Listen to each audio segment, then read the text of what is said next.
get rather tedious, but there are shortcuts in Excel to make it work fast. So let's get started with our first lesson ever in Excel. So this particular lesson on Excel, the beginning parts of how to use Excel, has been seen over 1 million times on my YouTube channel. So welcome. If you haven't seen it before, this is a great way to start using Excel.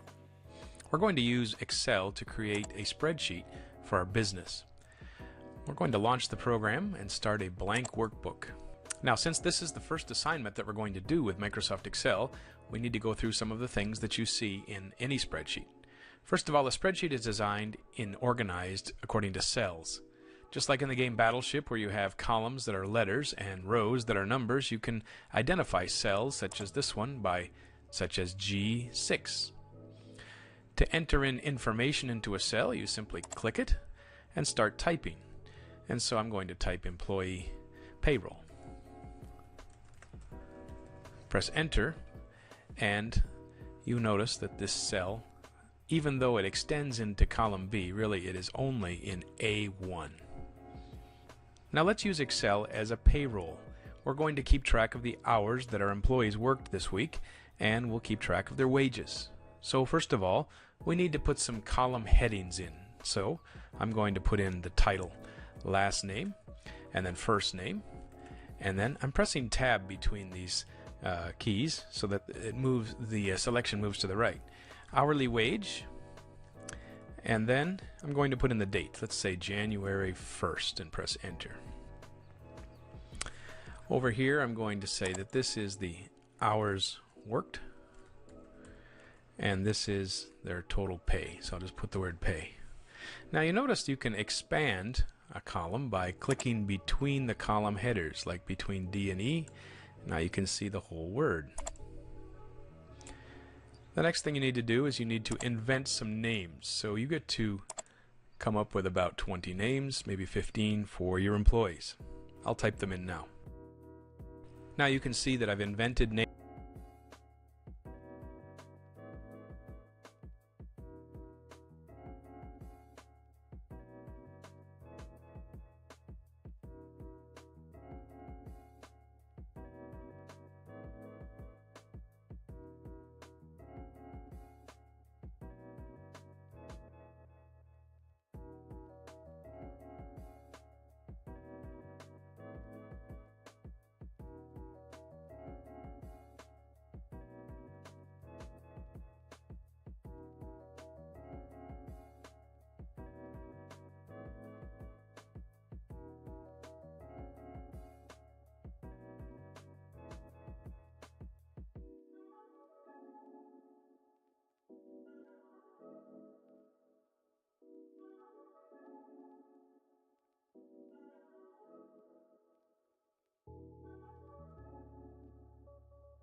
Douglas!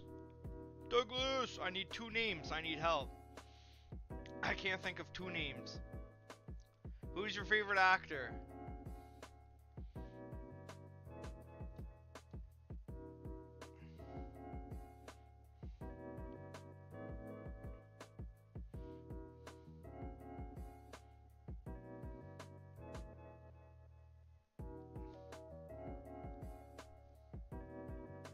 Tom Cruise? Okay, it'll be...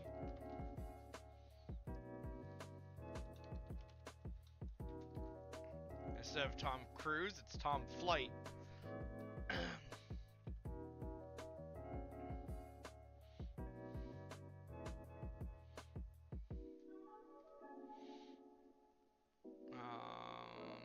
Shrek. Bob Ross. There you go.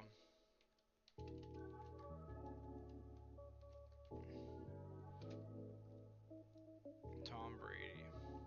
Okay, there. I got names. Wait, are you on Christmas vacation still? Names, last names, and first names. And now I'm going to give them an hourly wage. Each person makes about $15 or so. So I'll type in some numbers here. You notice when you type in numbers, they are right justified. When you type in the person's name in your spreadsheet, that they are all left justified. That's just a convention that Microsoft Excel uses so that you can identify letters versus numbers. Now, one of the items that you will most commonly use in Excel is formatting. Stop. I need to... Oh, you're in school. I'm at work in my house.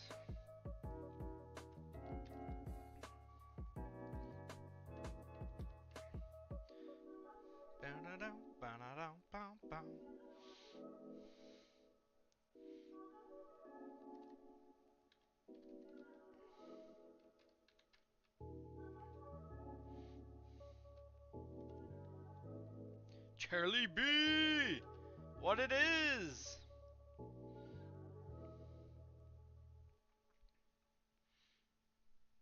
How's she going, you guys? Look at you guys on your lunch break. That's so lunch. I hope you have something good. I hope you you got your mom's muffins to get some good trades.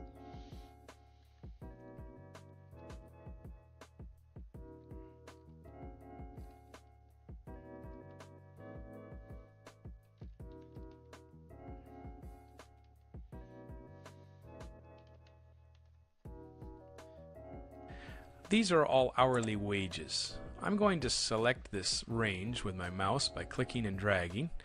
The first square is actually highlighted even though it's white. The other ones are gray. But what I want to do is change them into a currency. So I'm going to click on the dollar sign up here. And you notice that they all become dollar signs. They all... Wait a minute.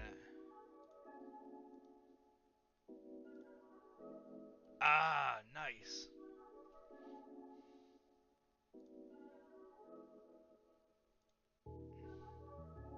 Are the hourly wage for each employee. Now let's invent a number for each of the employees for how long they worked. The average work week for a full-time person is about 40 hours. So I'll create wages, or I'm sorry, I'll create the number of hours that each person worked in this column. After giving each employee a number of hours, we're going to start working with formulas now. Over here on this line, this square in E4, I'm going to create a calculated number, a calculated cell. If a person gets $15.90 an hour and they work for 40 hours, how much do they get paid? Well, fortunately, the calculations in Excel are quite easy to do. On my keyboard, I'm going to press the equal sign. And you notice up here in this area called the formula bar, we have an equal sign as well as the equal sign in the cell. Now I'm going to click on the cell that has the wage in it, $15.90. When I click there, the letter C4 is entered into the formula bar. C4 is the wage, $15.90. Now I want to multiply $15.90, so I'm going to press the Shift and the 8 key, which is the multiply sign, and then I'm going to click the 40. The number of hours that this person worked. So my formula is equals to C4 times the number that's in cell D4. When I press enter, it'll tell me that this person gets $636. If you go and change some of these numbers, such as if we added an hour here and I type 41 and press enter, the calculation is automatically updated. When you double click on a cell that has a formula, you will see that the colors correspond to the cells that you clicked. So C4 is in blue, which is this number, and D4 is in red.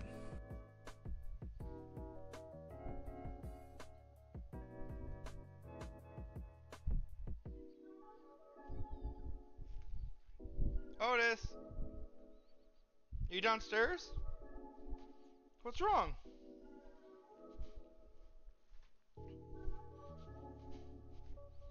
What's wrong? Come on. What is it? Oh, Otis, you can't be doing this to me, buddy.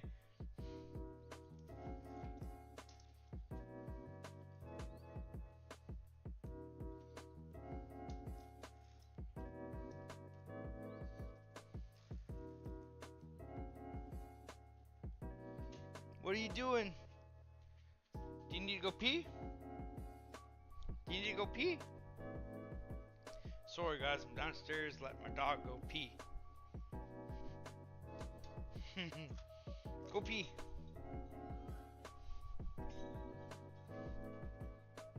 No? No go pee?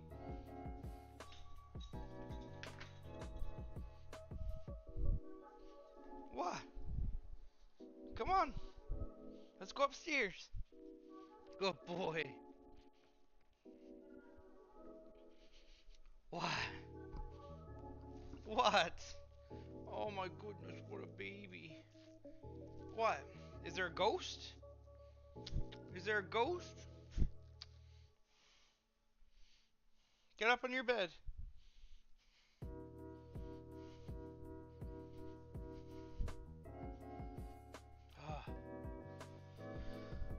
I don't like that. I don't like that at all. I'm going to press enter again, and it shows the numbers again. Microsoft Excel has a nice feature where you can copy and paste formulas. If I right click on this cell and choose copy, and then I click on the next cell and choose paste, it'll automatically calculate the next line. You can also highlight a range and choose right click and paste. It will fill down where all of those numbers are. Why does this one look like railroad tracks or a bunch of pound signs? It's because the value is actually too large to be held in this cell. So I need to make the column a little bit wider. And now it becomes visible.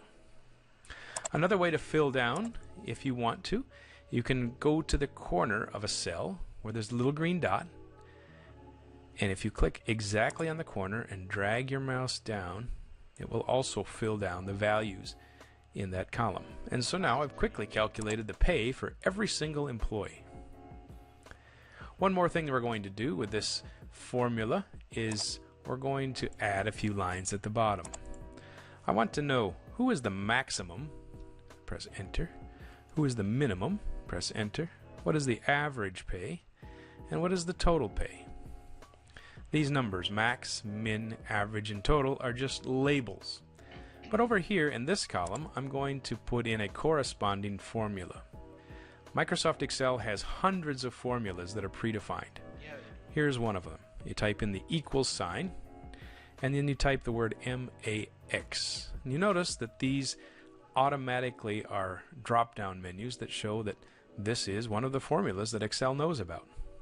After typing max, I use the open parentheses, which is the shift key and 9. And I'm going to drag my mouse across a range of cells till I come to the very top, release the mouse button, and press shift and 0 to do a close parenthesis. So what this will do, it will give me the maximum of all of these cells. The maximum person is getting $45 an hour. And so you can see in this line here that Trent Mann is making $45 an hour. Now I'd like to know who the minimum is, so I'm going to do the same process. Type equals sign, MIN, open parentheses, and drag my mouse across a range, and I will tell it what the minimum is after I press Shift and 0, enter, and the lowly person in my office is getting $6.90. That looks like it's Paul Smith. Now, what's the average employee? Well, I can type in equals and then AV, and you see there's a bunch of formulas for average. I just want this most simple one. I'm going to choose average. I'm going to select the range,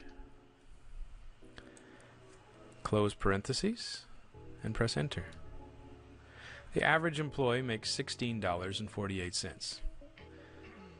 Okay, let's take this range here of 3 different formulas, highlight it, right click it with the mouse, copy it. Now I want to click in the next column over, right click and paste, and now you see that we have the maximum, the minimum, and the average for the number of hours that are being worked. Now you notice that these values are listed as dollars. They're actually not dollars. They're number of hours that the persons are working.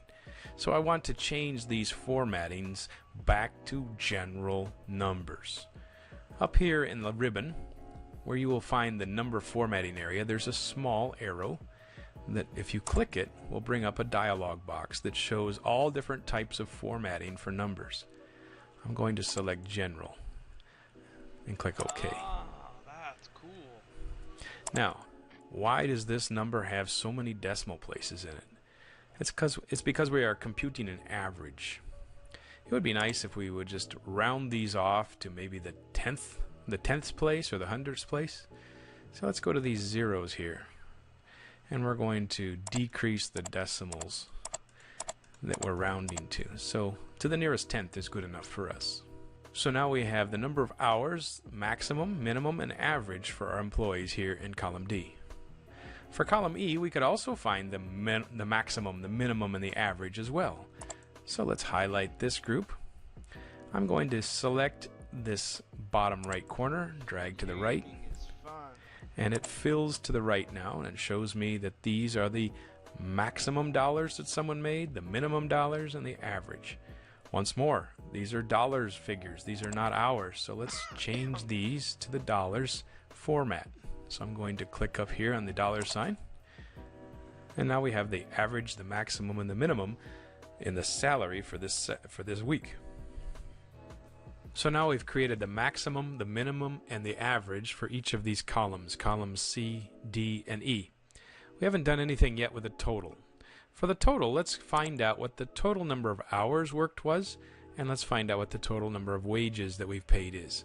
So for the word sum, we type equals SUM, and that will give us the total. That's why. Let's do Shift and 9, and then I'm going to select a range here.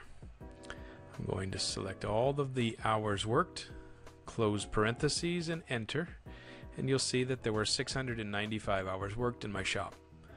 Now I'm going to fill this to the right, and shows that I made a lot of, or paid a lot of money for my wages this week. I'm going to change this to a dollar sign format, and it shows now $11,532.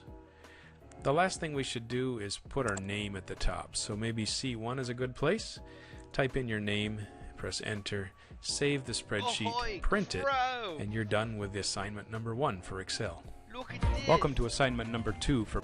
Yo, calm down, assignment number 2. I'm learning. I'm learning how to do Excel for work. I just built this. Look at it in all of its beauty. Oh, I guess you can't really see it. 1 second.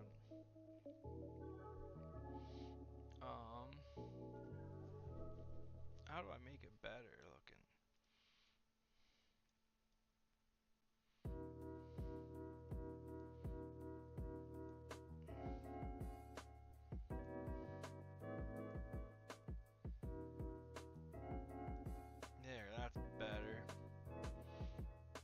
Look, I'm learning.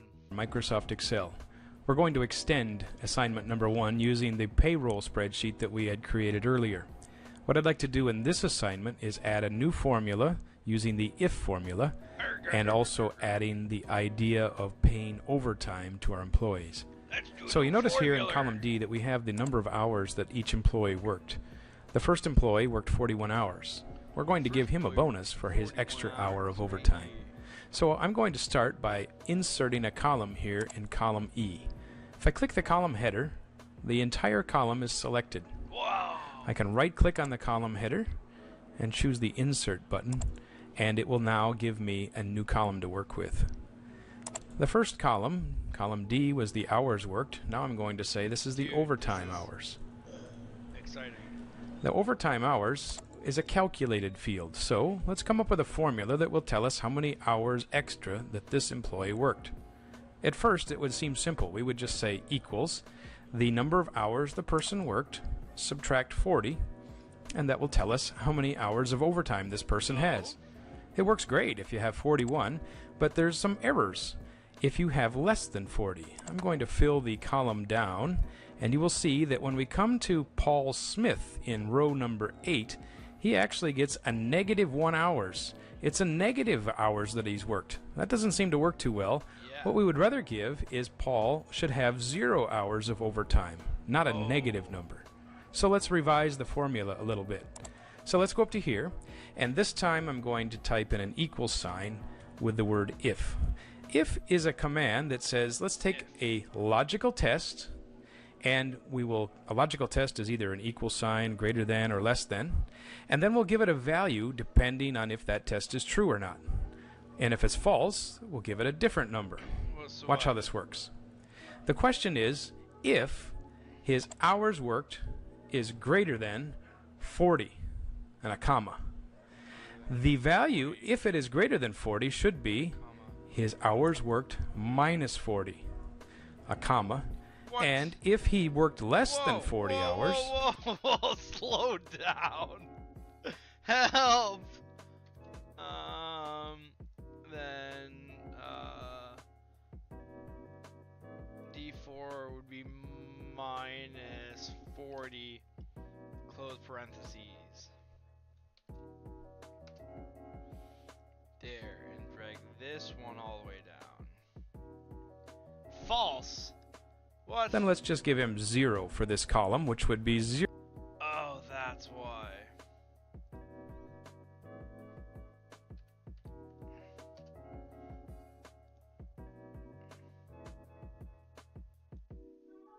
Ah. 0 hours of overtime. A close parentheses and press return. So he still gets 1 hour of overtime. But now when I fill the formula down, you see that the people that worked less than 40 hours get 0 in their formula instead of negative numbers. And so this is the correct formula for calculating overtime pay. Now, how about the pay? What does that do? Let's go back and review this here. If I double click here, you will see that this formula takes the number of hours, the hourly wage, and fills it in column F.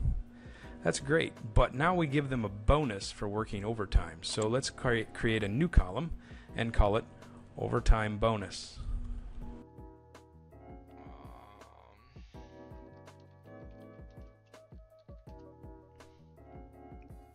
Now in this formula, we're going to calculate a bonus for the... So it would be if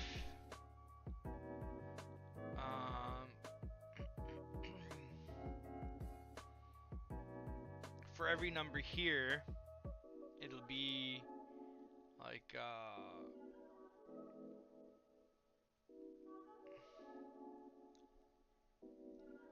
let's see, equals this plus this times 1.5. And if I go down the line, that's incorrect because these guys wouldn't have it.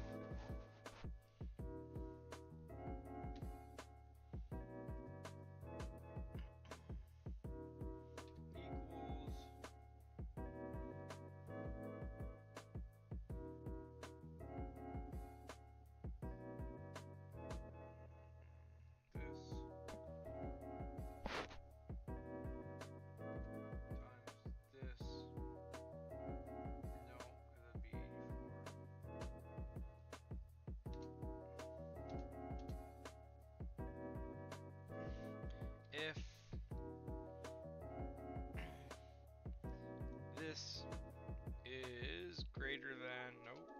0, then this plus this times 1.5. Let's see if that works. Nope, this one.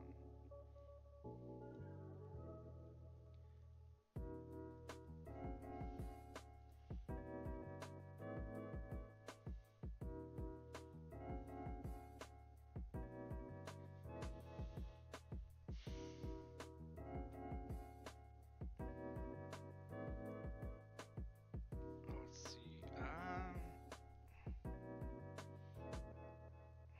46 times 1.5. Yeah, see, this is wrong. Because that shouldn't be 75. Oh, God.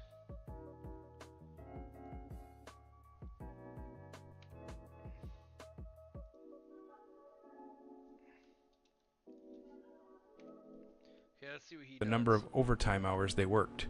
So I'm going to say equals 0.5 and use the times sign. 0.5 times their hourly wage. So we're going to give them half of their hourly wage times the number of overtime hours they worked.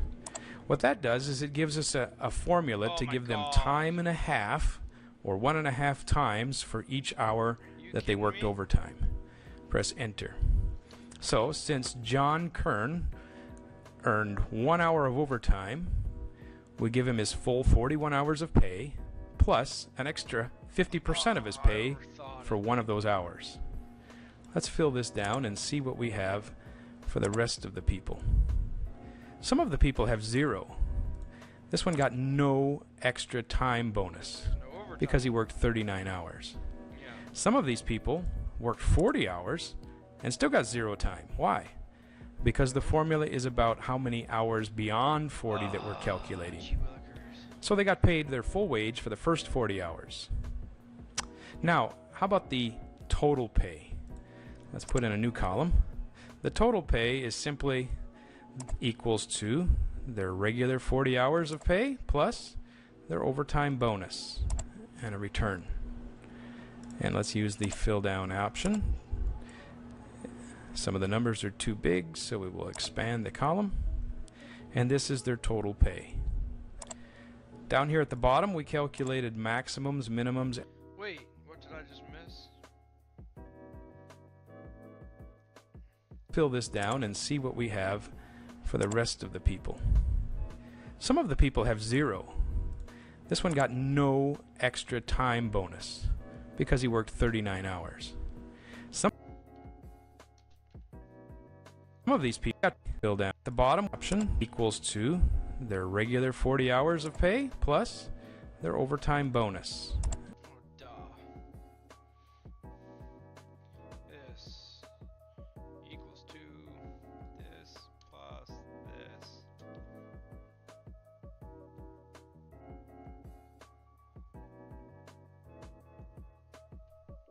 And a return.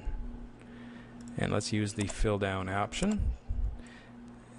Some of the numbers are too big, so we will expand the column. And this is their total pay. Down here at the bottom, we calculated maximums, minimums, averages, and totals for all of these formulas. Let's move these to the right.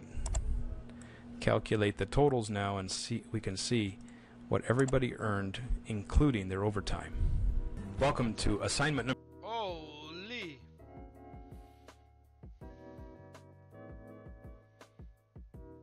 Why does that one look so much more intense? Wow, that's wicked.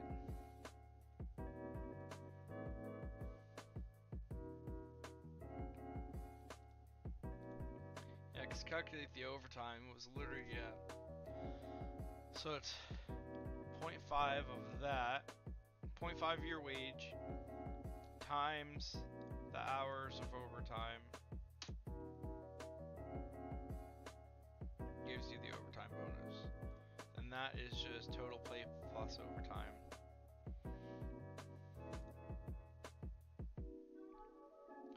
This one was the confusing one, because that is if D4, so if your hours are greater than 40, then the amount of D4 minus 40 gives you the overtime, comma 0 if it is untrue, so if it's false. Number 3 with Microsoft Excel. What you see on the screen before you is a final version of the payroll spreadsheet. You notice that it's got a lot of cells. Don't worry, most of these are copied and pasted. It's an extension of assignment number 1 and 2. In the gray area here, where you see hours worked, in the previous assignments we only were concerned with 1 week of pay. And this assignment we're going to add 4 more weeks of pay, and we will use calculations to find out how much they earned, their overtime bonus, and then here in the blue area, their total pay. So we'll start from an assignment here that we did before, and we'll simply extend it to look like the one that you just saw. Thank you, Jesus. Well, first of all, what we need to do is add some new columns. So starting in column E, I'm going to right click and choose Insert. I'm clicking on the column header. Let's do this a few times, and we'll give us some space to work with for other weeks in the month.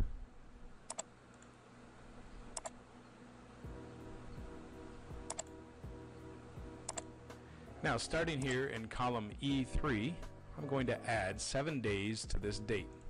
Notice the first date that we chose was January 1st. You can either type in January 8th for the next week, or we can use a calculation. Let's use a calculation. I'm going to say this equals this square, D3, plus 7. And now it starts at January 8th. Now, if I use the fill command, I'm going to create several more columns, and they're automatically calculated. That's amazing. Next, I'm going to invent some more hours. These are numbers that should be approximately 40. They can be a little less, they can be a little bit more, but it doesn't matter really what the numbers are, just so that we have some data to work with for each. All right. Let's get this done. 40, 42, no, 40, 36, 38, 40, 46, 46, 42, 38,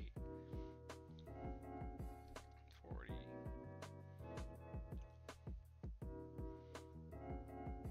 48, 42, 46, 40, 40, 40, 40, 40, 32, 32, nope.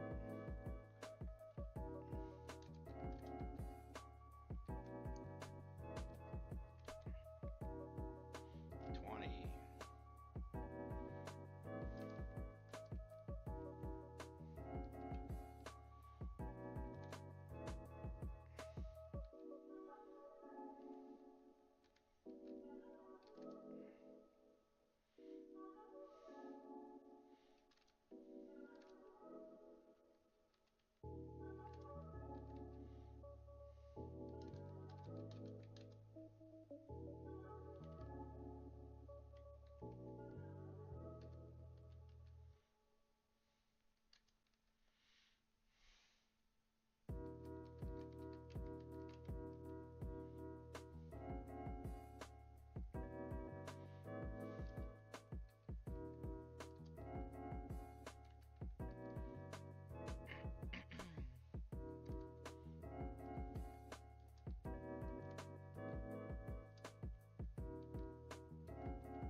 2 weeks vacation.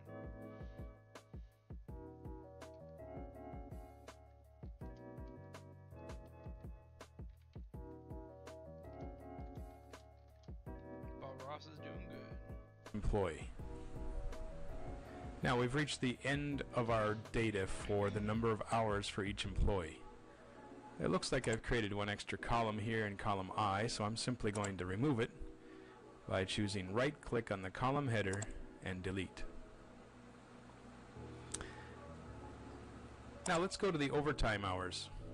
I'm going to put a date here for the week January 1st, and once again I'm going to insert some columns.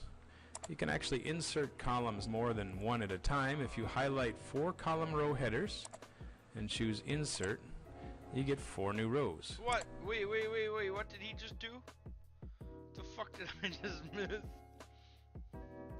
Now we've reached the end of our data for the number of hours for each employee. Did he say? I'll just wait to see what he did. It looks like I've created one extra column here in column I, so I'm simply going to remove it by choosing right click on the column header, insert. Again, I'm going to insert some columns. Yeah. You can actually insert columns more than one at a time. If you highlight What? 4 column row headers and choose insert, you get 4 new rows. No way. Once again, I'd like to add 7 to the date that's in January 1st. This plus 7. This plus 7. And fill to the right.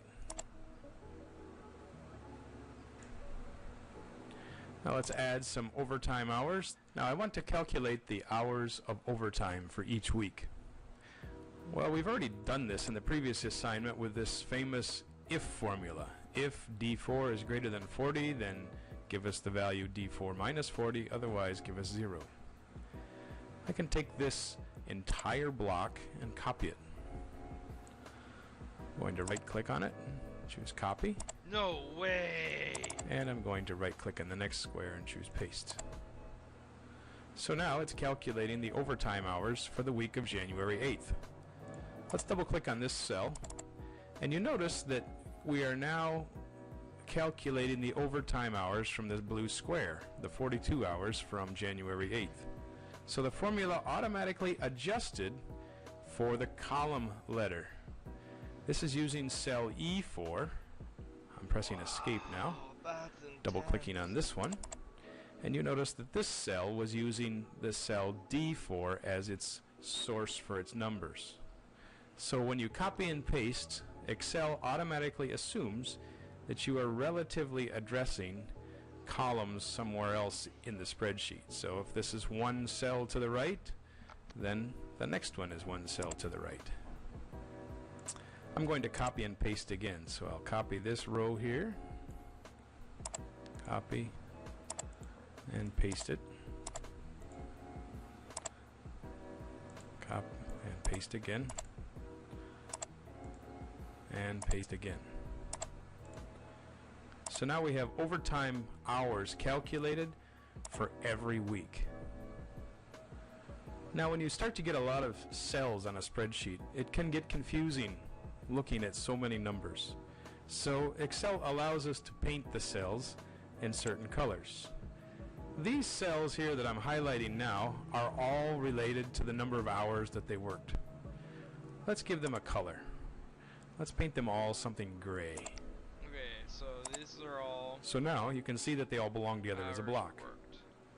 For overtime hours, Nope. let's paint them a different Nope. color. Let's What choose. did I You just can choose do? whatever color you like. What did I just do? How do I undo? Click. Holy.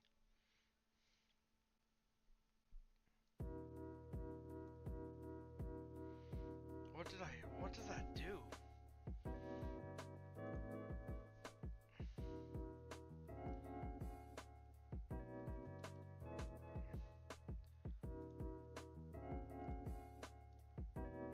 No, that's not what I want.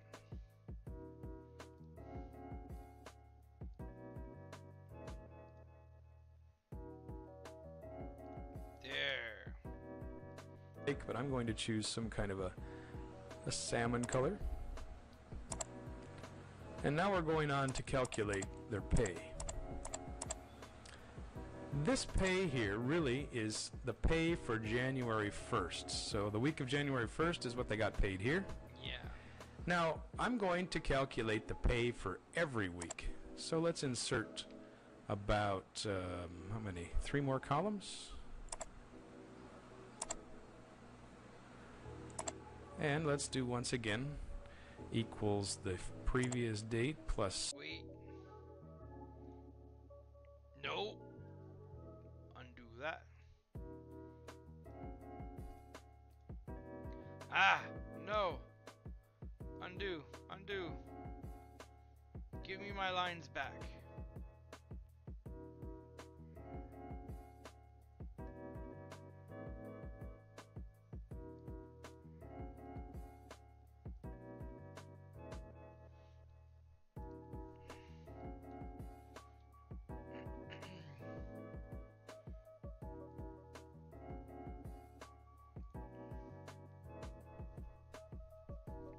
I'm confused.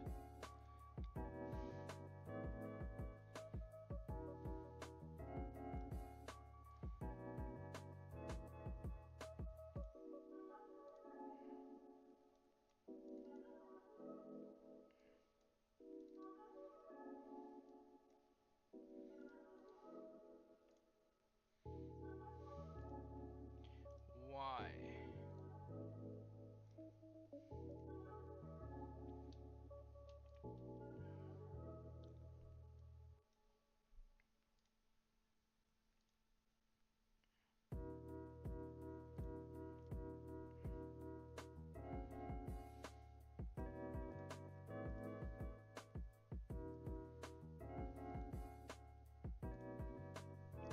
What?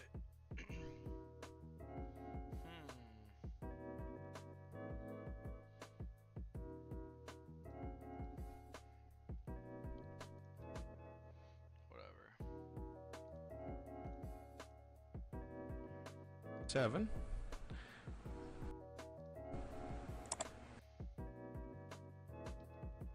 You can choose whatever color you.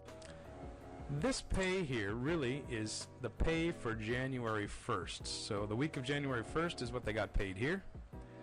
Now I'm going to calculate the pay for every week. So let's insert about how many? 3 more columns. Oh, that's why. And let's do once again equals the previous date plus 7. And then fill. Wait, no, I missed it. How did he? I'm going to calculate the pay for every week. So let's insert about how many? 3 more columns.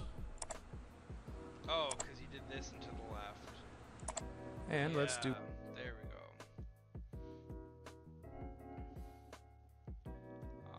This is equals this plus 7.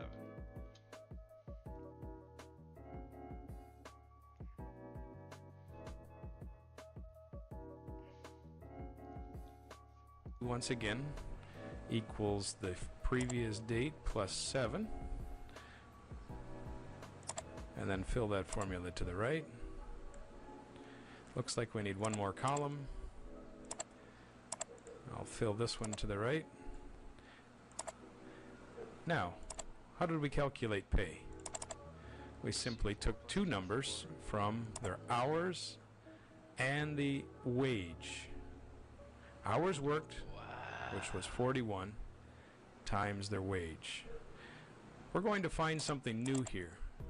If we just simply copy and paste these formulas, we're going to get the wrong result. I'll show you what happens in a minute. I'm going to copy this formula, paste it for the next week. Now, why in the world is everyone making over $1,000, some up to $3,300? Exactly what I was just wondering. What happened? Well, let's double click on this cell and find out where it's coming from. First of all, you notice it's very difficult to see the other side of the world here. We can actually zoom out on a spreadsheet and we can make it easier to see the whole page. So let's zoom out to 50%. We can see the whole spreadsheet now, but the numbers are a little small. 40 times 41. Let's choose something else. I'm going to select the part that I'm interested in. Just these cells. Click on Zoom and choose Fit Selection. That will fit this highlighted area on the screen.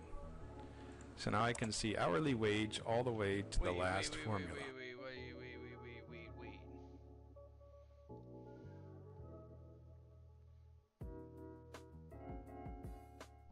What the frick did he just do?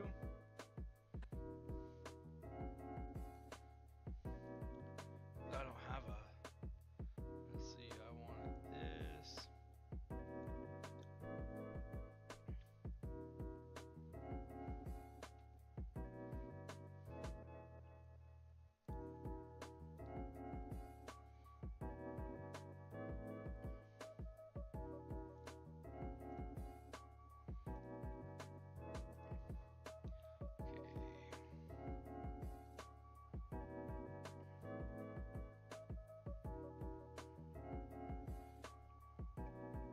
This one's weird because this is based off of Word.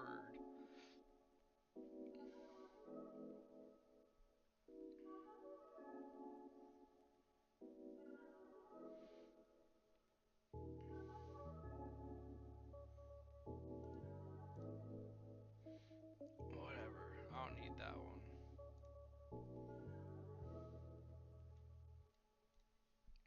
So anyways, this is doing 41 plus 40. Zoom out to 50%. We can see the whole spreadsheet now, but the numbers are a little small. Click on zoom, multiply by E4, and give me the results. D4 and E4. Well, that worked great while we were in the previous week. We were taking the hourly wage times the number of hours. Well, now the relative referencing is saying, well, let's take the first two cells and multiply them together. So we need to make a modification. This actually should be referencing C4. I'm pressing escape on the keyboard, and I'm going to delete all of this here. I'm going to right click on these and choose clear contents. What I need is what's called absolute cell referencing. So I'm going to modify my original formula here. It's telling me in this formula that we should use C4 times D4. And I know that I'm going to copy it to the right 4 times. Well, what I really want to do is keep referencing the hourly wage, because that's how you calculate pay. Hourly wage in C4 times the number of hours worked, which is going to be D, E, and F, and G, and H. So is there a way to tell Excel not to use relative referencing, instead absolute referencing? That's what we're going to call it anyway. I'm going to go up to this formula bar and modify the letter C. I'm going to simply type in a $sign in front of it. That doesn't mean a value dollars. It just means that every time that you think about cell C or C4, money, you're going to always use column C. For the first week, nothing changes. All of the numbers should stay exactly the same. That's why, 'cause it goes But now off when I the copy numeric, this the dollar range sign. of cells and paste it into the next column, let's take a look at what this reference is. I'm going to double click here. You notice that it is still referencing cell C4, but now the other cell is relative referencing. It says let's move to the right one every time. And so it's now multiplying the hourly wage times the hours That's from January wild. 8th, or the 42. I'm pressing escape on the keyboard. Now I'm going to highlight this whole range. This time I'm going to, instead of copy and paste, I'm just going to use the fill right option using the little square in the bottom right corner. It fills right, and all of the wages are calculated. Let's double click here. You see it's using their proper range. Its number of hours in this case is 30, but it's still referencing C4. And so now their overtime, their regular pay work is all calculated correctly. Well, let's give this range a separate color as well. This is our regular pay. So I'm going to highlight this section here, go back to home, and choose a color from the bucket. Let's see, this time I like green. Green for pay. Let's move to the right a little bit. Now we need to calculate their overtime for each week. Their overtime pay. Well, we've done that for the first week, but we need to have some more weeks. So let's insert 4 new columns. Choose the insert command. Let's put in a date for each of these columns. This one was January 1st. This one's going to equal the first cell plus 7. And then fill it to the right. Yeah, it does. And so we have all of the weeks for January. Once more, this is going to be a problem if we don't have absolute cell referencing. Right now, the overtime pay is correct for the first week. If we fill this to the right, we're going to have a problem. We're going to have numbers that are way too high, like this one. If I double click here, you see it's referencing overtime hours, but way back at the beginning, it is referencing not the wage that we're expecting. It's referencing cell D4. So we're going to have to change this formula to use absolute cell referencing again. So I'm going to clear these, highlight all, and choose clear contents from the menu. I'm going to double click on this formula. And instead of C4, I'm going to reference it as $C4. And I'm going to copy this formula all the way through the block. Here's another way to copy and paste through the entire block. I'm going to copy just one cell and then highlight the entire place where I want to use this cell and choose paste. And all of the formulas now show the overtime bonus formula for each week. Okay, the last thing we should probably do is give this its own color. So let's use the overtime pay as a color such as, I don't know, let's pick something red. Something blue? How about blue? Blue is looking good. Now for the total. What in the world is a total going to look like? Now, first of all, I need to zoom out a bit. Let's go to zoom to 50%. Wow. Total wages. Well, the total wages right now is calculated using, it looks like, pay plus the overtime bonus. Looks great. Let's put in a date over this. This is going to be January 1st. And once more, we need to calculate equals this cell plus 7. And we're going to use a few more weeks of this. Now this time, we should be able to get away with using relative cell referencing. If I highlight this, and I'm filling to the right, I'm going to double click on the cell titles.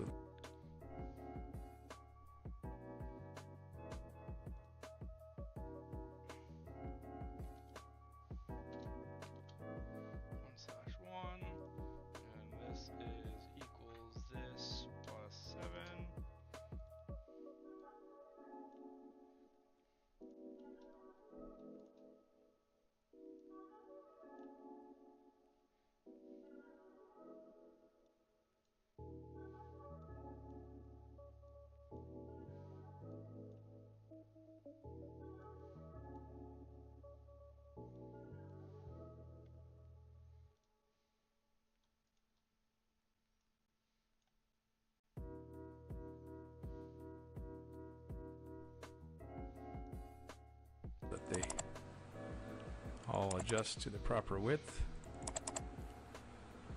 Now let's check this one out. If I double click on this cell, what's it adding together? Looks like it's adding the pay from the second week times the overtime bonus for the second week. That's exactly what we wanted. Let's see it. Try another one here. I'm going to pick this one. Randomly choose one cell. It looks like it's adding the proper cells. So in this case, we don't want absolute cell referencing. The usual default settings for relative referencing work just fine. Let's add one more color and we'll call it a day. Let's go to a darker gray. One more thing that you might want to do is use the formulas across the bottom. I'm going to actually highlight this section here and fill it all the way to the right. We calculate the totals, the maximums, the minimums for every week. One more thing you might want to add here is the total pay for all weeks. Let's say January pay. And I'm going to put in a equals sum formula, equals sum, and then add up all 4 of these, 5 of these, with a closed parentheses. Let's zoom in a little bit so you can see better. Double click again. So we're adding up all 5 weeks that were paid in January. And then let's fill this down for everybody. And you can see now who is the top pay earner in the company. I'm going to copy this range, paste it over here. The maximum person is this one. Earned $8,000 this month. That looks like this line right here. Now when you print, you're going to have a difficult time fitting all of this on one page. Fortunately, Excel gives us a nice way to print all things on one sheet. Let's go to the File menu and choose Print. Now, down here it says no scaling. We are actually using 5 different sheets of paper to get everything printed. It's going to be very wasteful.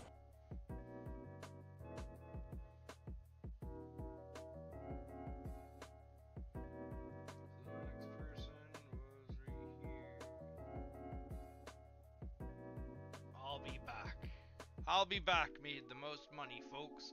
You heard it here first. Here's the lowest. Freddie Venus. Freddie Venus is the lowest paid. Why? Oh, maybe because he had 2 weeks vacation. That'll do it.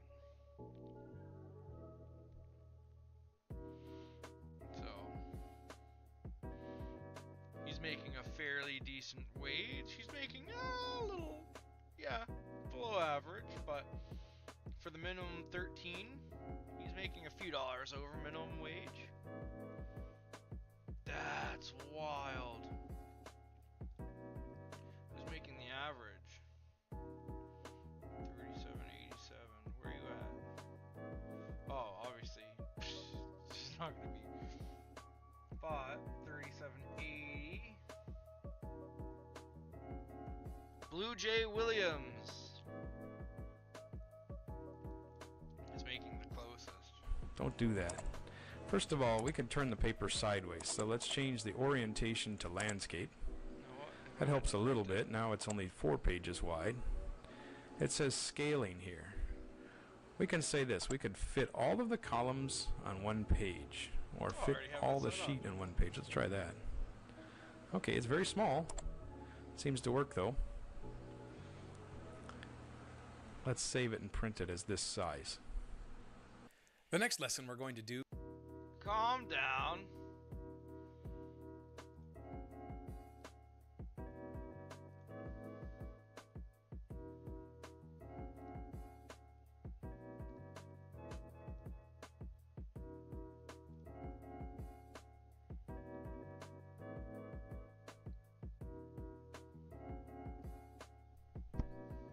Let me print this so I can put it up on my wall.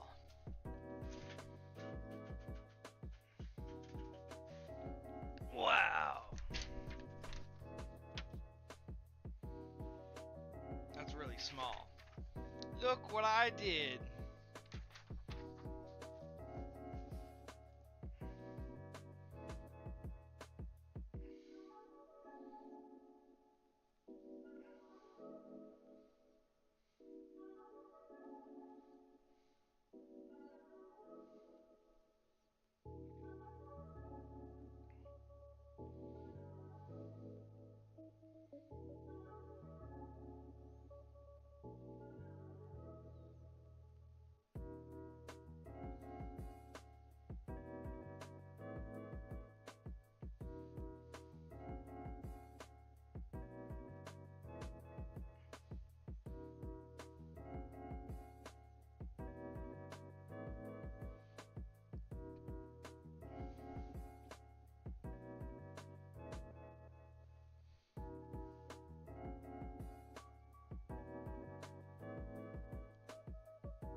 That's pretty neat stuff, I tells ya.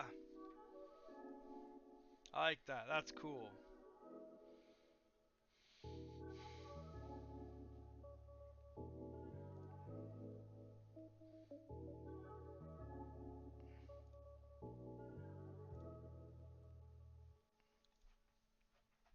Okay. Is called gradebook. And you can see that the gradebook is not just a simple gradebook, but we're going to show what's called conditional formatting. That's what those little colored dots are. They're going to show who are the top students in your class and who are the bottom. We're going to do percentiles, as you can see on the right side. And so several things about a gradebook and formatting data that we haven't done before, and you'll have a very nice looking chart when you're finished. What you see on the screen in front of you is a gradebook for our employees. We're going to give them a series of tests for the company, a safety test, a company philosophy test, a financial skills test, and a drug test. And then we will give them employment based on their testing level. So let's assume these are all new employees and they are testing after their job interview. So this is the completed spreadsheet. Let's start from scratch and build it one place at a time. So I'm going to File and choose New and a blank workbook. Let's start by giving this a title in the first cell. Let's call it Gradebook. And we're going to keep people's names in here. So we'll put last name here and first name.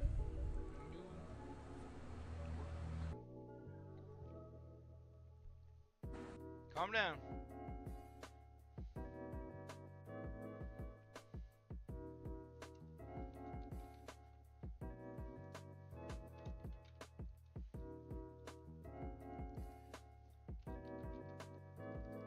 There we go. Gradebook.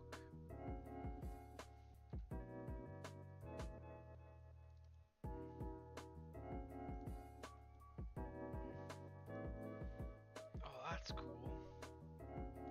Now you can see that I've typed in the names of the employees that I used from my payroll spreadsheet. You can just copy and paste these names in, or if you like to retype different names you can, but we're going to use up to line number 20 for those that are going to be taking the company test. Now you notice that I put the titles of each test in C1, D1, E1, and F1. The first test is called Safety Test, the next one is called the Company Philosophy Test, the third one is the Financial Skills Test, and then finally the Drug Test. Okay. Notice that these words Let's see. Safety test. Company test. Financial drug test.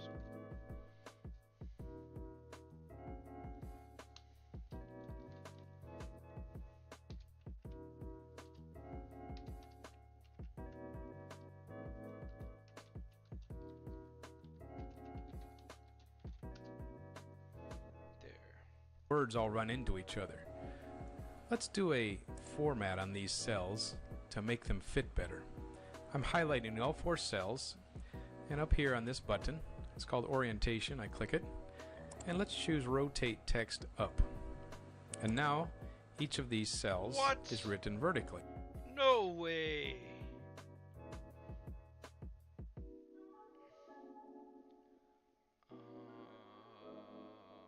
What did he do?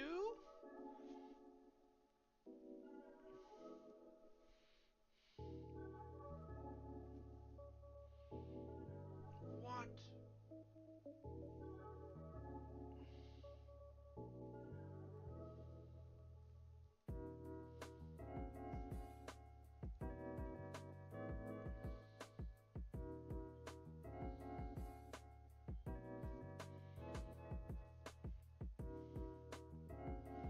Excuse the fuck out of me? What did you just... So it allows us up.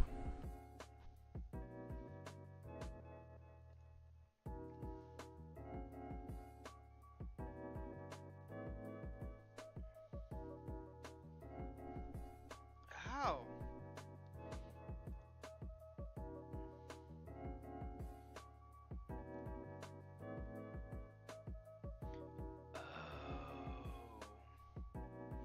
Because it's cool, yeah, text alignment. And now each of these cells is written vertically. So it allows us to make the columns narrower.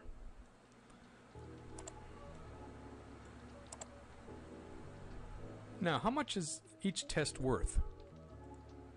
Well, let's fit in here in B2, and let's put in here points possible. This will show us what the maximum grade is for each of these. Let's say the first one is worth 10. The next test is worth 20 points. The financial test is worth 100. And the drug test, we're just going to have as a pass or fail, so it is worth 1 point. Notice that I need to make the column E a little bit wider because 100 doesn't fit in the square very well. Now, all we have to do next is, starting with John Kern, is invent a number. How many points did John earn, and so on. Now you can see that I've entered Tim Honks.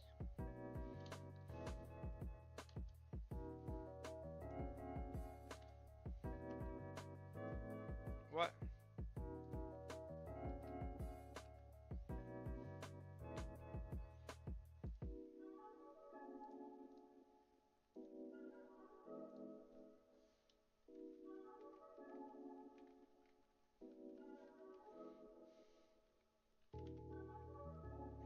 What the frig is this? Apply.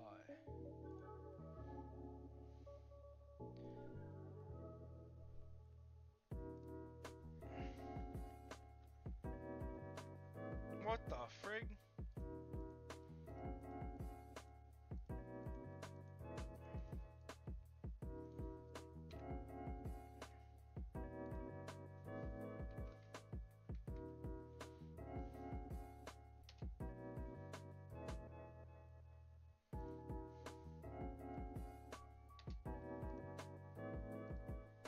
What is this?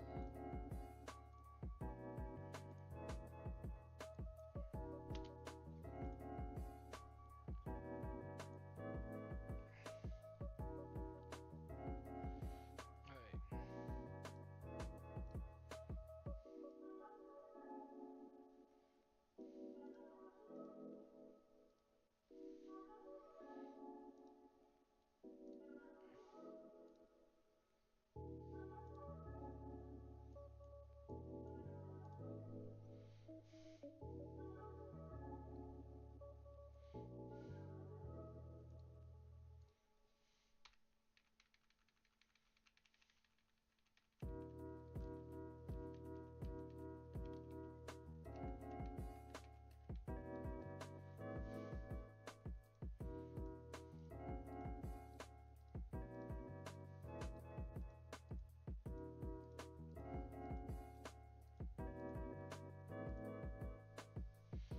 What the frig?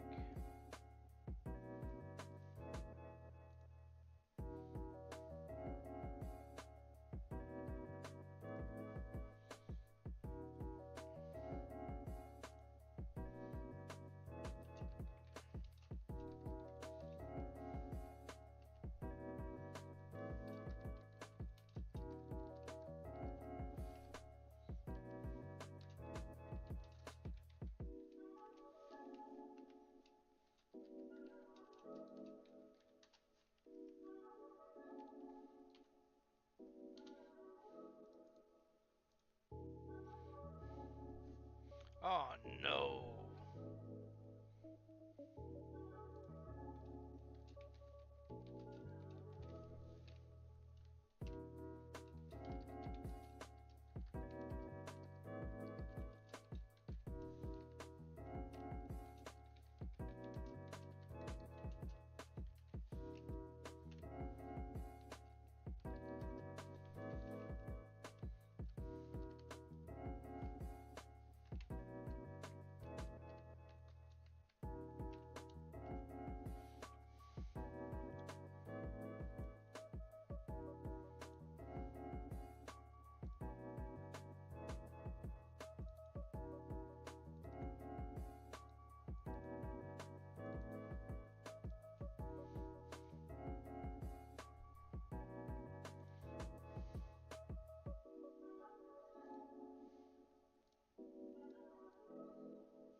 There we go. Perfect.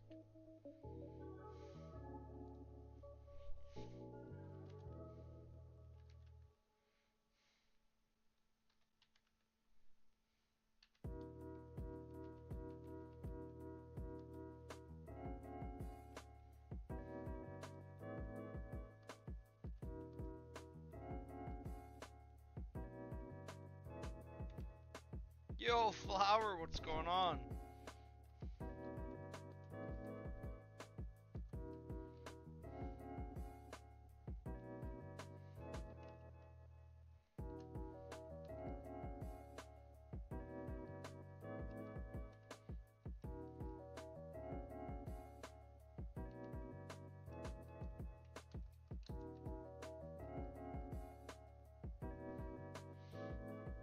Okay, there we go. Okay,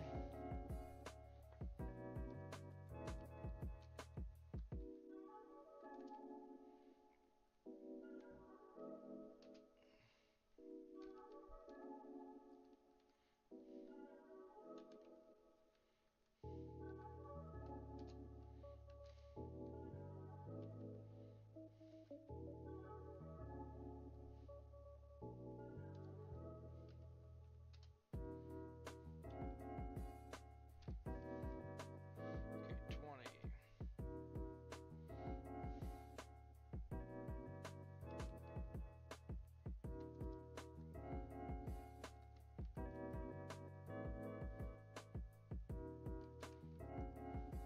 Okay, so go to 20.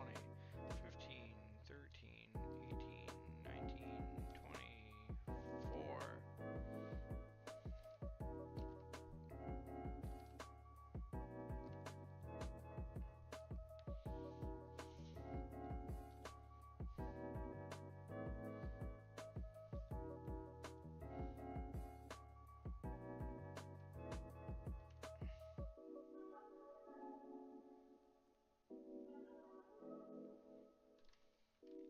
This sort of 100.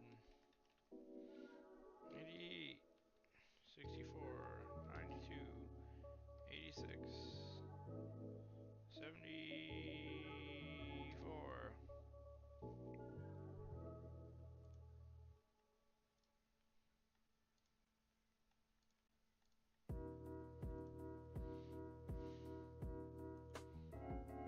$52. 78. 64.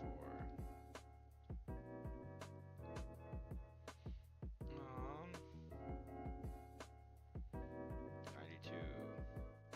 82. 86. 74.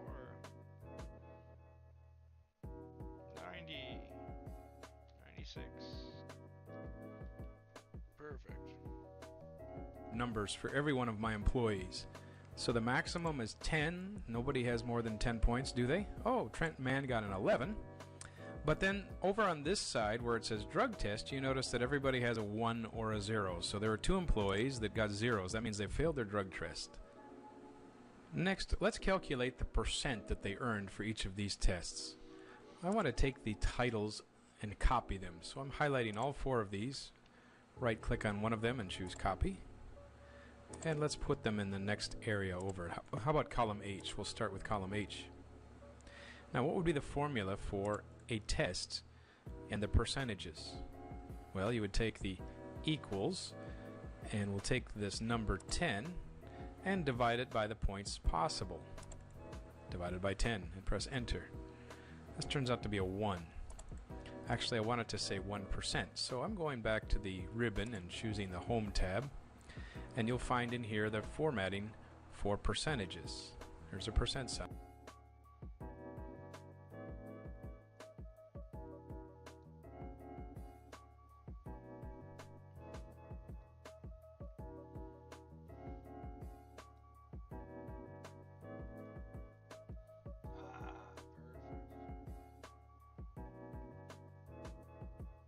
Nope.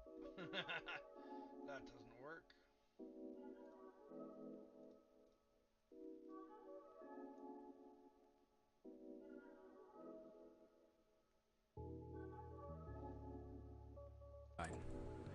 So, on the safety test, John Kern earned 100%. Now I'd like to copy and paste this formula so that all the percents are shown for this assignment. This. Let's just fill it down and see what happens. This. Now there's a problem. This one says divide by 0 error. This one says 80%. This one says 90. 90%. No, this one says 100%. It should say 90. So it's not working like we thought it would. Let's double click on this 100%. Do you see what's being divided? It says take C7 and divide it by C5. Really what we want to do is take C7, the score that Wendy received, and divide it by the points possible.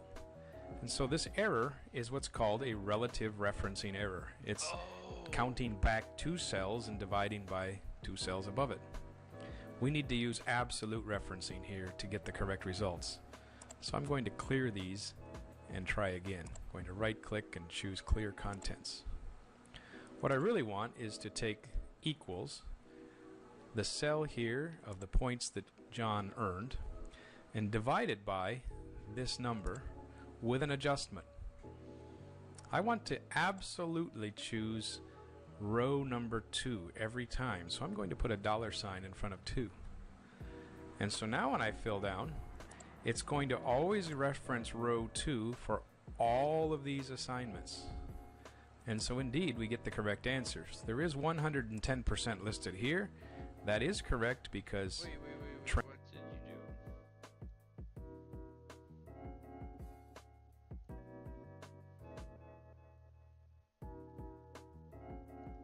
C $2. C4 divided by D4. D $2. Whoops, wrong one.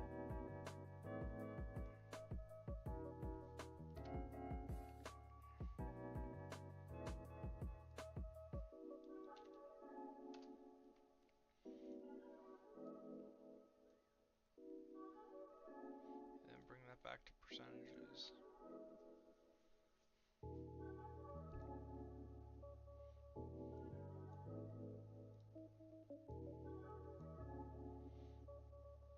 Oh, that's why.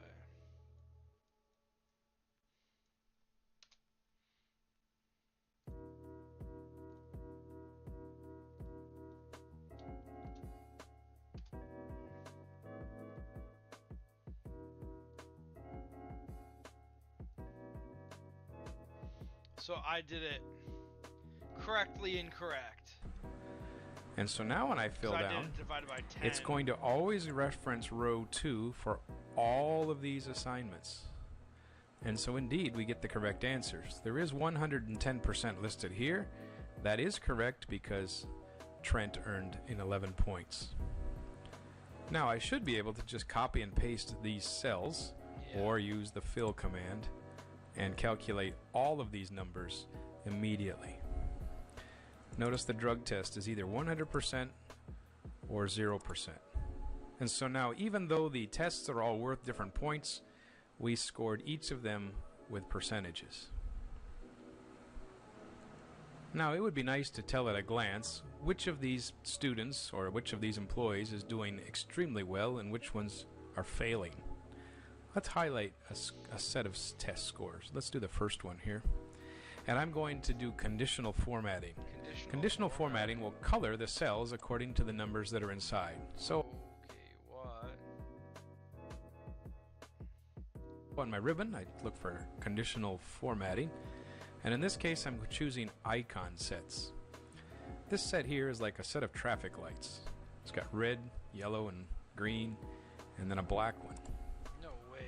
Automatically, it puts an icon based on who's in the top percentages and who's in the bottom. And so you can see that the green lights show up immediately with the top test scores. There's a red light for somebody that's failing, and then there's a black one for an absolute miserable score of 5. Let's try that with the next row. Let's highlight the next set, and we'll choose conditional formatting and icons and choose the traffic lights again. And make the box a little bit wider. So you can see once again that Karen is having difficulty. She received a 6 on the company philosophy test. You have to do these all individually because each one of them has its own set of scores. If you try to format them all at the same time, you'll get different results. Yeah, I was gonna say. Let's choose the traffic lights again for our financial skills test and see who sorts to the top. This time you notice right away there's a black line or a black dot on Blessing. She's not so good at financial skills. And for the drug test, the last one, I will format it again under icons. And feel free to experiment with the others. There's color scales and there's data bars. Interesting things you can see on each of them. We're just using icons for these. And so now we have little traffic lights showing us quickly who is doing well. You can see there's 4 green lights for John. There's some people that have mixed results in between. I'll be back Now let's soon, also make a Ruff. rule that we want to sort out people that Griswold. receive less than 50% on any test. So a quick way to find out who that is would be to highlight all of the test scores and their percentages. Let's go back to conditional formatting. Now here's a nice option, the first one called Highlight Cell Rules. Let's choose the one that says less than. So and we want to find out who is receiving less than, and let's put in 50%. So I can put 0.5 in here. And then the options here are light red filled with a dark red text. You can choose different options, but we'll just leave it as the first and click OK. And right away you can see that at a glance there are some people that have problems. Less than 50% for Karen. Less than 50% on a drug test means you failed it, you got 0. Less than 50% on financial, and so we have a few of these people that are problematic. Now, since I have a concern about who should be fired, I'd like to create another line called Fire Employee with a question mark. And then we're going to say, should we fire them or not? We're going to use a formula that asks this question. Are any of these scores Wait. I can't. Oh yeah, right here. less than 50%? If so, then we should fire them. You should at least pass with 50%. So the formula we're looking for is called the OR formula. You type the equal sign and type or in a parentheses. This means that we're going to ask a series of logical questions. Is some number less than another one? And if so, then we're going to return true. Watch this. I'm going to say OR. Is this score here, the safety test, less than 0.5? And I'll put a comma. And then I'll ask another question. Is I4 less than 50%? Another comma. Is this less than What? 0.5? And then finally, the question is comma, is this one less than 0.5? So I have 4 questions in a row. All of them ask the same thing. Is this number less than 0.5? And if I press enter, it says false. None of these scores are less than 0.5. However, when I fill down, you will see that some of these scores are less than 0.5. Here's a true and a true and a true. DNA Once more, Simmons, we can see Timothy Allen. from this line, who should we fire? Who should we dismiss? Let's do a conditional formatting on this one. Let's go highlight the cells, choose conditional formatting, and this time I'm going to ask the question, is it equal to? Is this question equal to true? If I can spell true correctly. And press enter. And so now all the ones that are true are highlighted in red. So we know who we should fire. Lastly, let's put some numbers at the bottom of the chart. Let's go down to here and use our famous 4 max, min, average. Let's just use 3, max, min, and average. So in this cell, we ask equals this is going to be the maximum of the range that's above it. So maximum of all of these scores with a parentheses. And let's do the same for minimum equals min, a parentheses, and we'll ask about all of these. parentheses. What is the average score? Equals average, and then the cell range.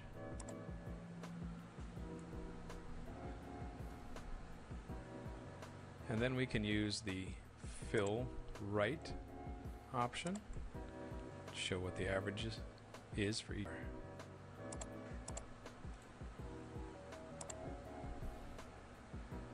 Now, since these are percentages, it would Wait, what did you? side where the percentages are.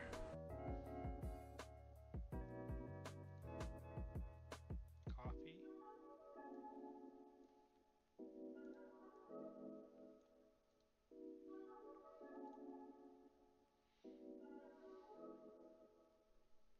And that make it percentages.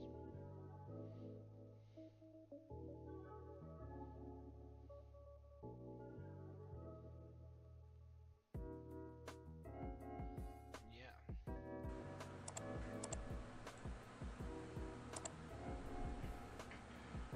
Now, since these are percentages, it would make sense to format them with a percent sign.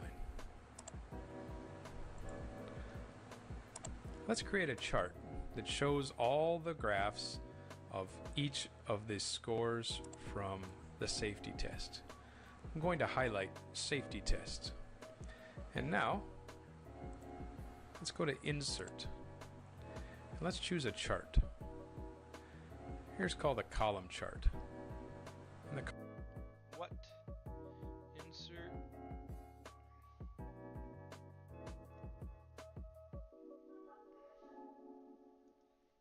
column chart, we'll just click it, and we'll choose clustered columns.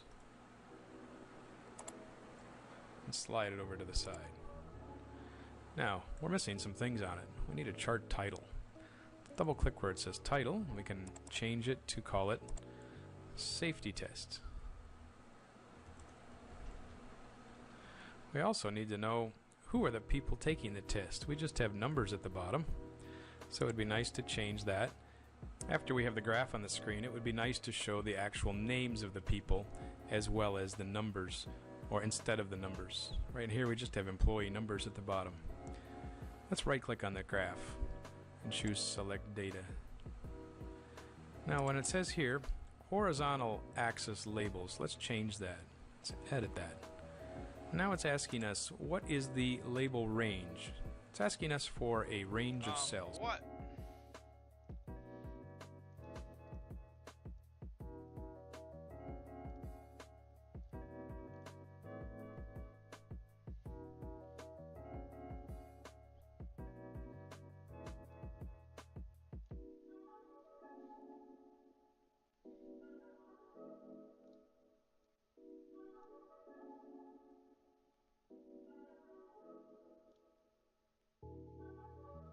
No way.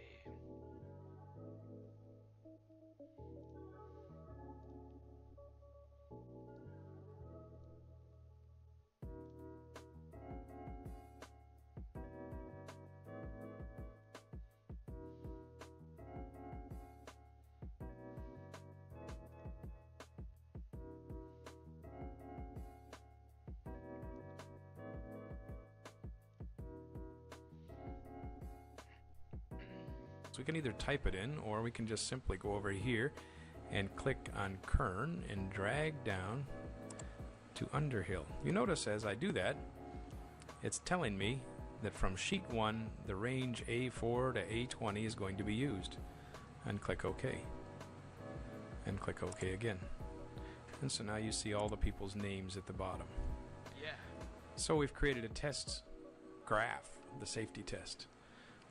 Let's do another graph.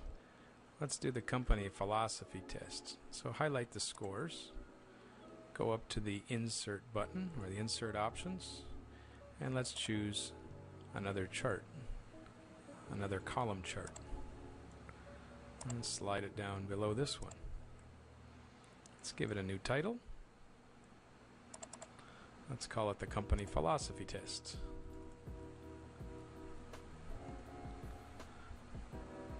Once more, we need... One second.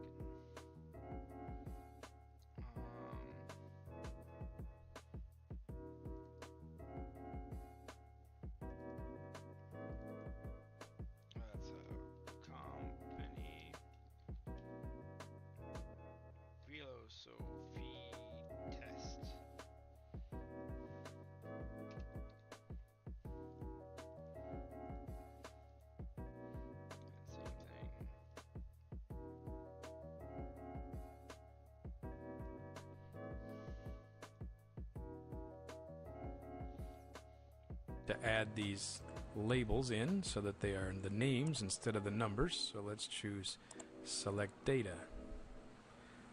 Where it says Access Labels, we'll edit that. And we need to slide over to select the people's names. So from Underhill up to Kern. And OK. And OK. Let's close this menu here, and you can see the company philosophy test. One more graph, the financial skills test. Let's create that one. Same process. Insert. Go to charts and choose a column chart. Give it a name.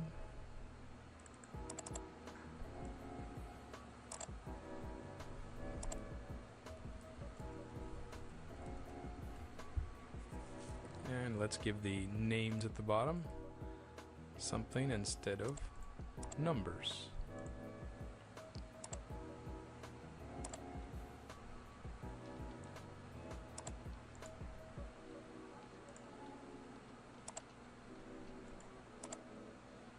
And let's slide this one in place below the other two.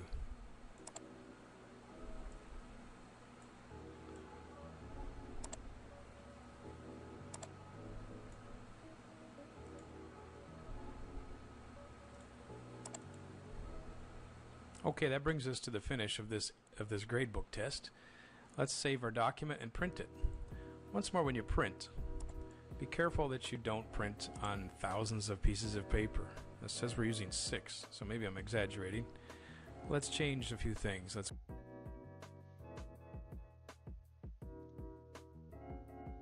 Wow. Print.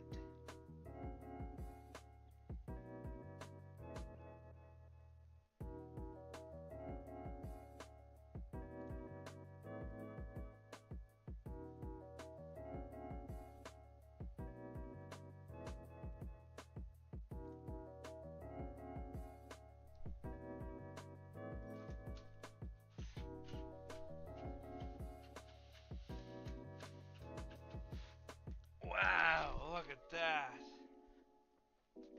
Wow. Wow, look at it.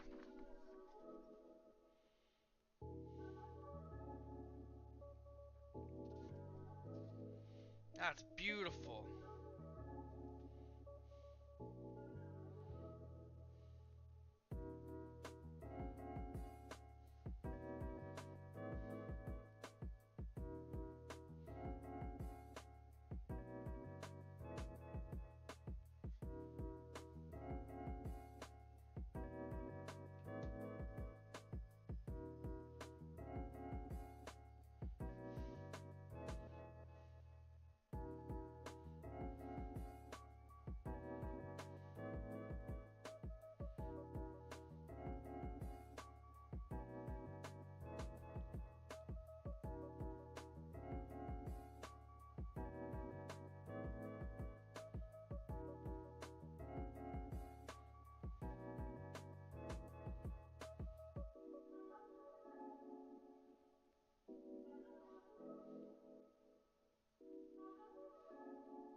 to orientate it so it's sideways.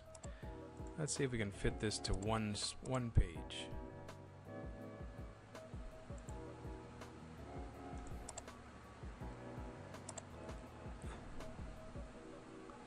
Once you have one page listed here, you can see all the graphs neatly arranged and your data on the left side. You're ready to print. In this lesson called Decision Maker, Oh, I'm gonna take a quick break. Gonna relax for a minute and get a drink.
Okay, we are back. Actually, is it this screen?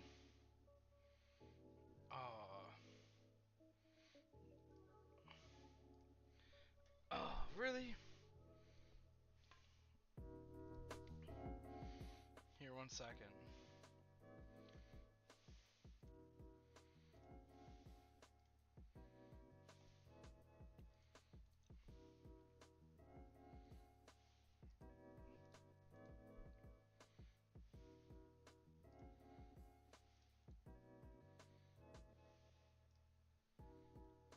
Nope. Otis! Otis, come here! Hi, Buppers! Come here! Who's a good boy? Hey, Youngster. Where's your baby? Where's your baby? Who's a good boy? Who's my little mascot, huh, buddy? Huh, buddy? Yeah. No, that's my sweet potato. That's my sweet potato. Who's a good boy? Otis. Come here. Who's a good boy? Yeah. You gonna lay here? You wanna lay down? Oh, what a good boy. Yeah, that's my dog.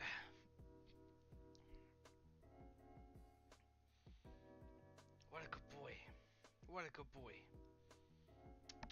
Oh. Oh my god, what a big baby. Lay down. Lay down.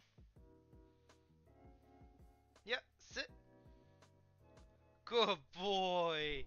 Yeah. That's my boy right there. Oh, yum. Get my little sweet potato in. Oh.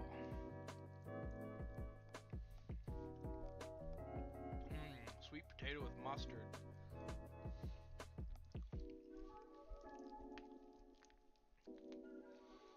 The only thing that'd make that better would be like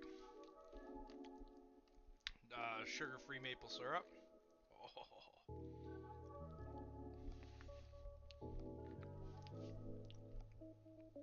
Oh. Am I Soda Stream? Oh, hey.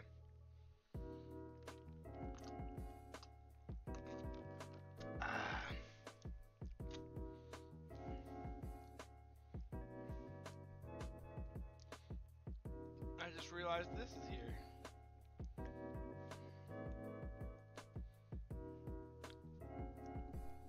Look at my boy. Look how handsome he is.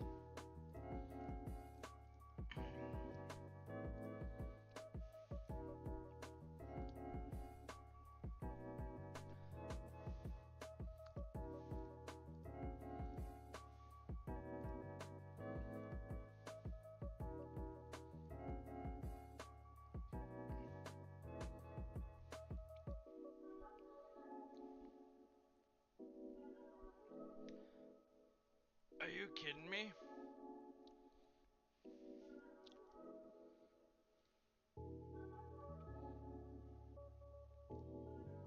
No.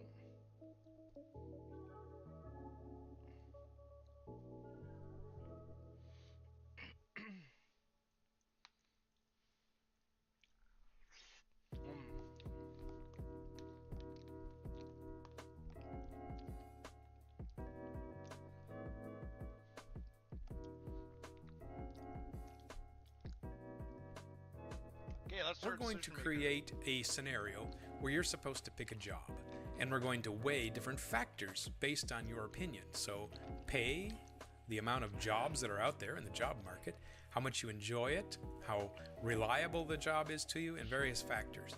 And then, based on your opinions, Excel will give you an answer on what career you should choose. Welcome to Excel assignment number 5. This is a decision chart that we're going to create.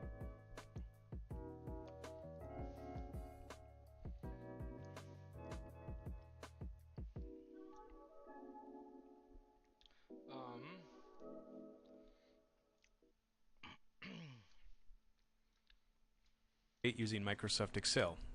Let's assume that you're going to choose a career based on several factors. We're going to consider several jobs here on the column A, and several factors that would lead you to decide to go into that field, such as your pay in that job, the job market, which would mean the likelihood that you'll be hired, the enjoyment factor, how well do you like this job, your talents, how well are you at doing the job, and then finally, another factor might be schooling, how much time is invested to get to this career. And so we'll create a chart that will lead you to a decision that probably is one of the most important in your life, is which career are you going to work at? So let's start from scratch. I'm going to choose a new workbook, a blank one. And let's start by giving it a title. Let's call it Career Decisions. Now down here we're going to call this the job column. And you invent some jobs that you think you might do. How many did you want? 1, 2, 3, 4, 5. Alright, let's go. Let's go realistic.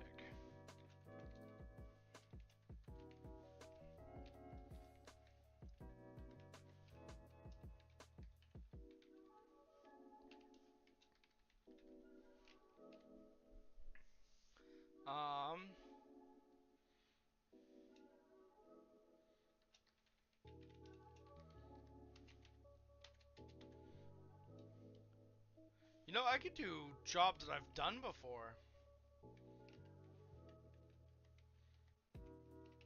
We'll see, yeah.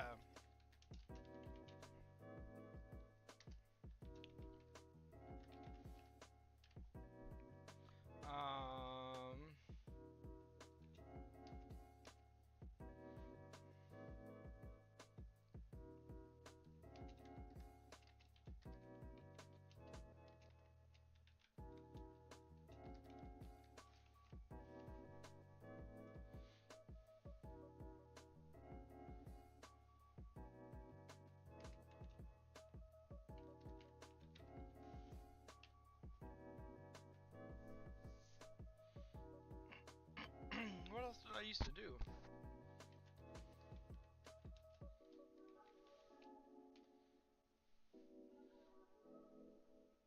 So I've placed a few jobs here in column A, from McDonald's manager to an NFL player.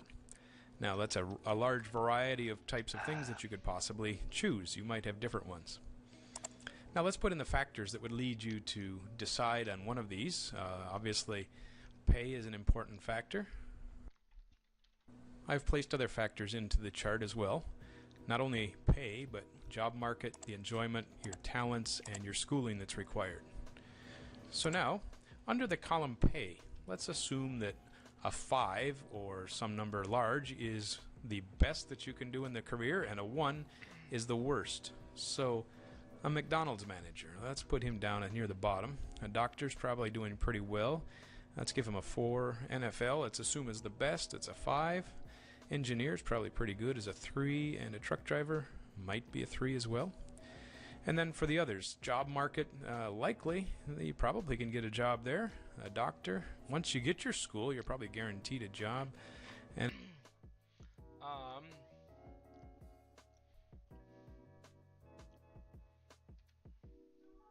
let's see. NFL,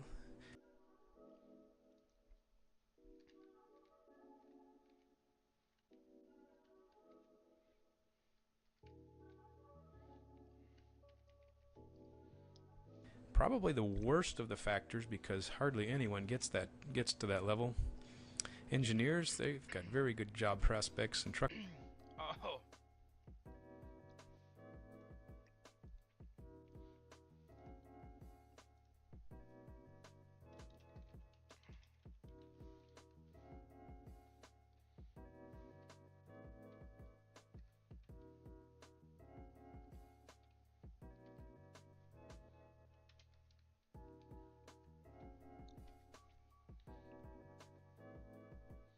drivers apparently are doing well as well. How well would you enjoy doing the job? Maybe McDonald's, not so much. Doctor, if that's your passion. So make up some numbers based on your own preferences. And so I've filled in each of these. Let's see, talents. 5. 3, 3, 1, 2, 2, 1,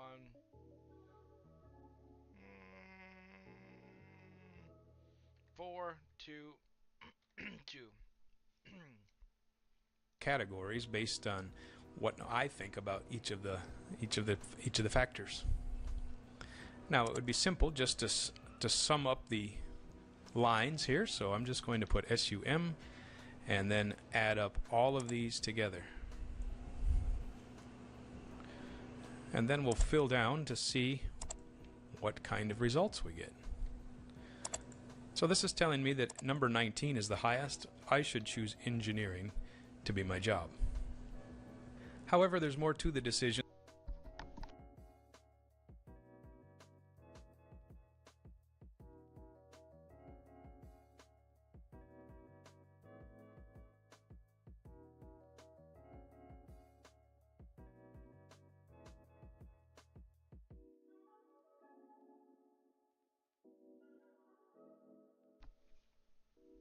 Than just adding up all of these factors.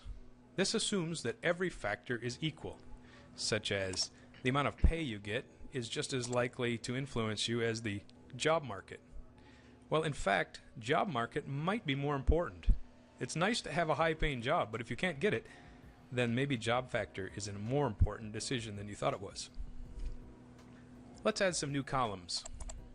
In between each of these categories, we're going to insert a new column. So I'm clicking on the title, the letters at the top, the column headers, and right-clicking there and choosing Insert. What I want to do next is add what I would call an importance factor for each of these categories. For instance, job market. I would put that as the highest of the factors. If I can't find a job, then there's no sense in going into it. Employment or enjoyment. I should probably enjoy it. I'm going to give it as a 4. My talents, so I think I can learn whatever it is, so I'm going to say that's not as important. Schooling, it's not important. I'm willing to do as much school as I have to. And then pay, I'm going to count that as a medium factor. Now, for each of these, let's take a formula to multiply the relative importance, so equals the relative importance of this, times the factor for each career.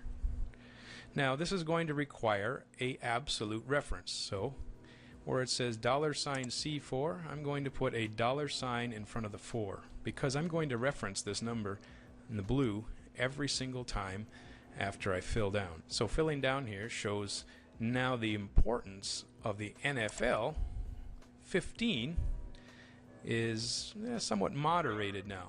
It's got less of importance than maybe the job market would have. So let's copy this section here. Let's paste it into the next area.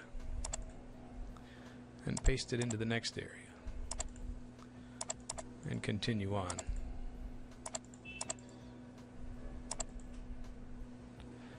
Now let's readjust this. When I do the final tally, I just want to say equals, and I'm going to add up each of these factors. So I'm putting a plus sign between each cell.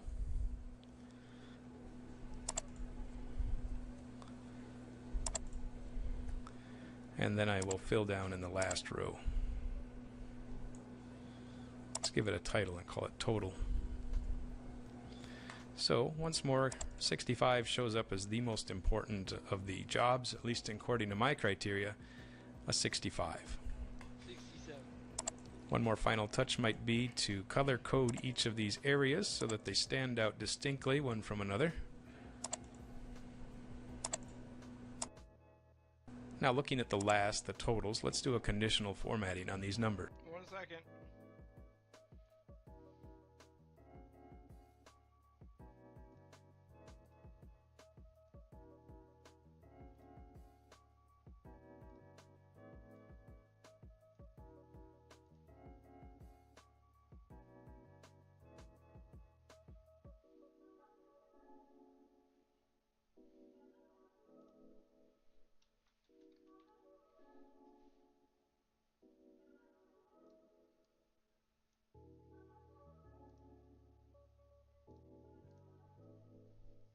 So highlighting the numbers, I'm going to choose the top 10%.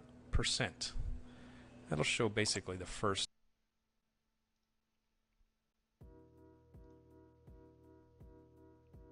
highest ranked item.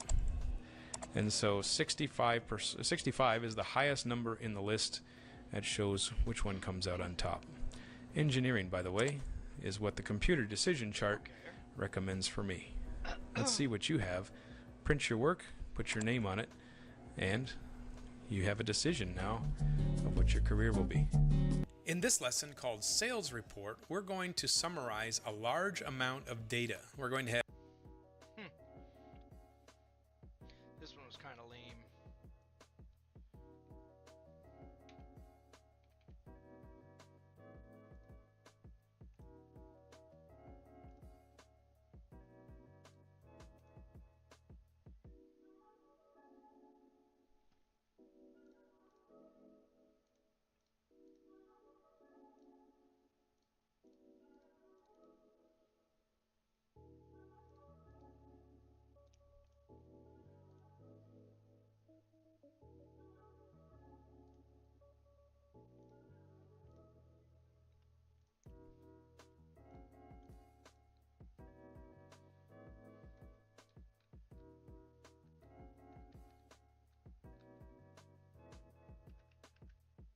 There we go. lots of different sales items. We'll calculate who the best salespeople are in our department and create this pie chart when we're done. We're going to use some data from some sales figures to do database work in Microsoft Excel. Oh my. What you see on the screen in front of you is a report from perhaps the company's database on sales.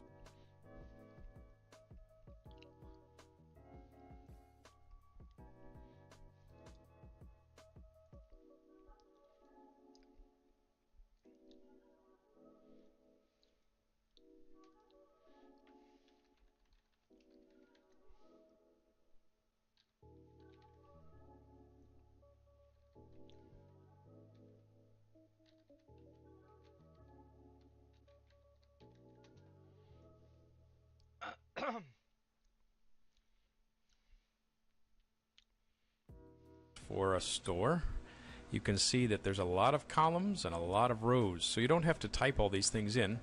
I'll provide you with a spreadsheet so that you can just manipulate. Which one? Crystal pools.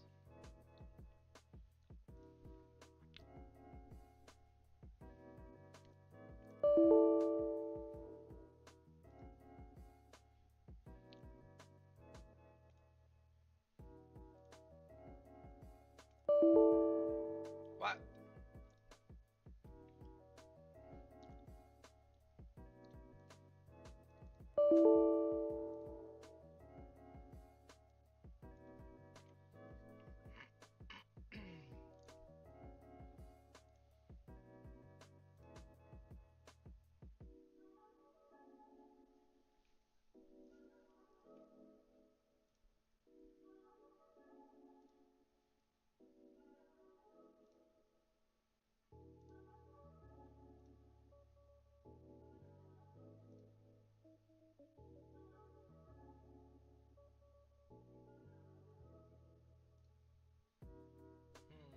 What's already there. So you can see each title is at the top and row number 1. There's a few blanks that we're going to use formulas for, and then let's scroll to the bottom and you will see that it has, I think it's 172 rows. It's a sales transaction. So all the way to December here, you can see the sales of each item in our pool supply store and a little bit of data about each one. The store cost in column E is how much the item cost wholesale. Sale price is what we sold it for. And then we need to calculate a few items such as the profit, the commission, and then we'll do some reports on each salesperson to find out who the best salesperson is in our store. Well, let's do some of the formulas here that we will have to encounter when we work with sales data. Over here in column L, I've put some notes on the formulas that we're going to use and some of the techniques that you'll see in this lesson. Text to columns. which we'll use to split these names. You can see that there's a first and last name in column I. We want to split them into separate columns. The second function is the if formula. You've seen that before. The next function is called the SUMIF, which means you can pick certain areas or certain items to add together based on a criteria that you choose. This is a database, really more than a spreadsheet, and in databases we do a lot of sorting and filtering. A new concept that you'll see is a pivot table.